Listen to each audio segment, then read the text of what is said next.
ただやっぱり手間がかかってるお酒だから樽で熟成するお酒なわけだからね、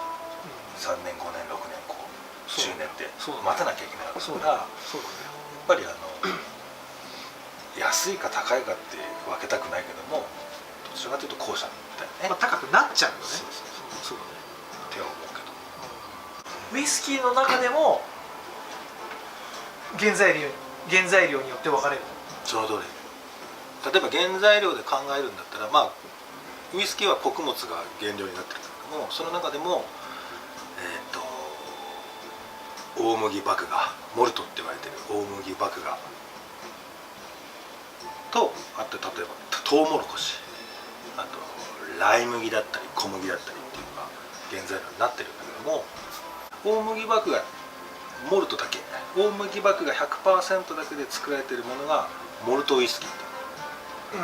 ね、でそのモルト以外の穀物、トウモロコシだったりライ麦だったり小麦だったり、こういったモルト以外の穀物を総称して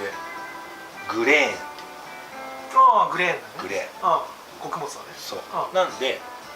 原材料として考えた時にウイスキーの世界には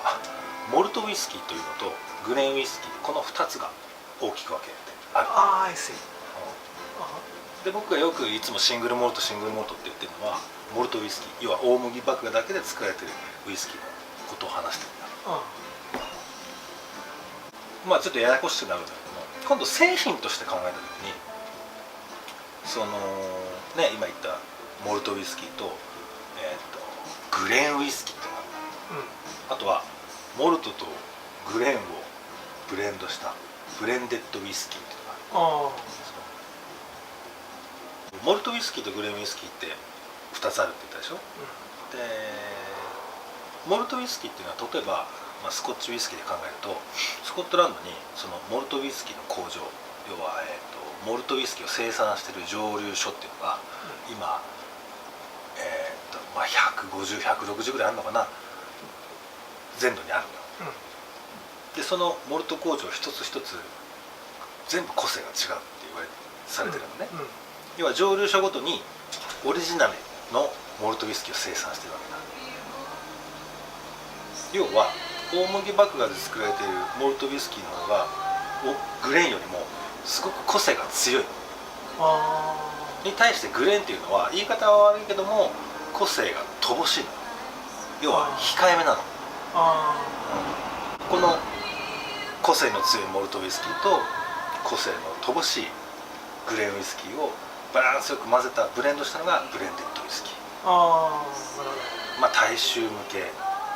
ブレンデッドはブレンデッドウイスキーはバランスよくしてるわけだから。そういうことか。せいせい。じゃあ初心者が飲み始めるんだったら飲みやすいっていう観点で言うと、ブレンデッドから始める。そうだから僕はお客さんに、人にももちろんいるけどもブレンデッドウイスキーを最初に出すことは結構あるね。ウイスキーわかんないんですけども初心者におすすめのとか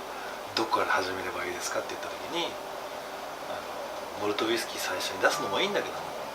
ブレンデッドウイスキーを出すことが結構あるかもしれない。グレーンウイスキーを出すことある。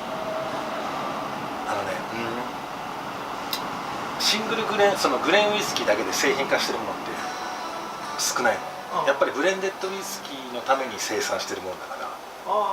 そうもちろんあるんだよ、シングルグレーンウイスキーってあるんだよ。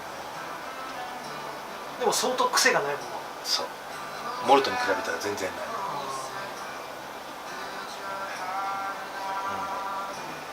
ここら辺はちょっとね、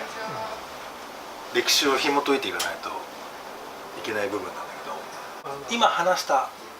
内容はあくまでも原材料で話した話だよね。じゃあ今度国で話すとまた話は別になってくるけども、日本のウイスキーのことをジャパニーズウイスキーっていうし、スコッチっていうのはスコットランドで作られてるからスコッチウイスキーっていうし、